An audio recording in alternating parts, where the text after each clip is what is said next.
à tous, soyez les bienvenus sur ce plateau. Programme aujourd'hui la taxation des plus-values quand on vend les titres de sa société. La France, on le sait, a la réputation de taxer fortement les plus-values des entrepreneurs lorsqu'ils cèdent leur entreprise. Alors, mythe ou réalité, comment éviter cette taxation? Ils vont répondre à nos questions. Ce sont nos experts, Olivier Feiss, avocat associé du cabinet Horatio. Bonjour Olivier et merci d'être avec nous. Bonjour Marie. Et Xavier Delabarrière, expert comptable chez ECL Direct. Bonjour Xavier. Bonjour Marie. Alors, la taxation des plus-values de cession, comme on les appelle, quand on vend sa société, qu'est-ce qu'on paye, Olivier? Eh bien, aujourd'hui, lorsque l'on cède les titres de sa société d'exploitation, on paye de l'impôt sur le revenu, de l'impôt sur la plus-value. Et dans les cas les plus importants, quand la plus-value est la plus importante, on paye également la contribution exceptionnelle sur les hauts revenus. Ça veut dire que pour un dirigeant, lorsqu'il vend son entreprise, il peut avoir une ponction fiscale qui peut aller jusqu'à 46,5% d'impôt sur le revenu et de prélèvements sociaux. D'accord, donc comment est-ce qu'on pourrait éviter ça? Alors pour éviter ça, eh bien, au niveau de l'impôt sur le revenu, il n'y a pas beaucoup d'échappatoires, hein. Le moyen qui peut éventuellement être mis en œuvre, c'est de constituer une société, une holding, suffisamment à l'avance pour que la société holding vende la société d'exploitation. Et il faut savoir qu'en France, les sociétés qui vendent des titres d'une société d'exploitation ne supportent pratiquement aucun impôt sur la plus-value. Et alors à ce moment-là, pourquoi est-ce que tout le monde ne le fait pas?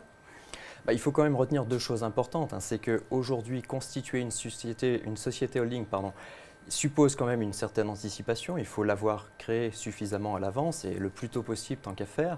Et la deuxième chose importante, c'est que la société holding vend les titres de la société d'exploitation. Donc c'est également elle qui encaisse le produit de cette cession. Donc ça suppose que derrière, on ait un véritable projet de réinvestissement derrière parce que l'argent reste stocké dans cette société holding. D'accord, donc c'est plutôt le genre de montage juridique qu'il faut proposer aux jeunes entrepreneurs. Oui, jeunes, ou en tout cas ceux qui ont un véritable projet derrière de réinvestissement dans un projet économique par exemple. On le conseillera peut-être beaucoup moins pour des personnes qui sont sur le point de partir à la retraite, à moins qu'elles souhaitent éventuellement devenir un business angel. Merci beaucoup Xavier Delabarrière. Vous, en tant qu'expert comptable, est-ce que vous créez souvent des holdings pour éviter ce type de taxation? Alors en général, nous les clients viennent déjà avec leur holding. Pour certains, on les crée bien évidemment.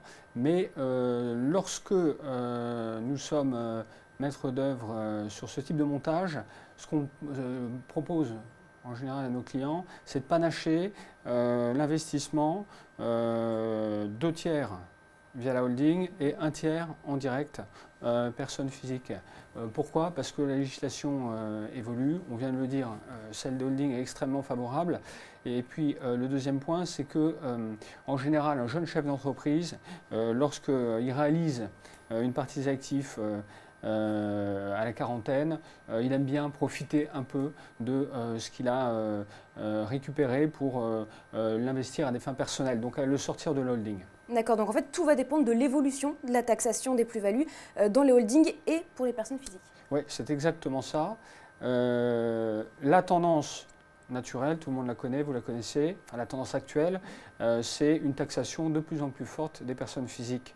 Au niveau des holdings, il y a une concurrence européenne qui est telle que la France ne peut pas faire n'importe quoi. Et de ce fait-là,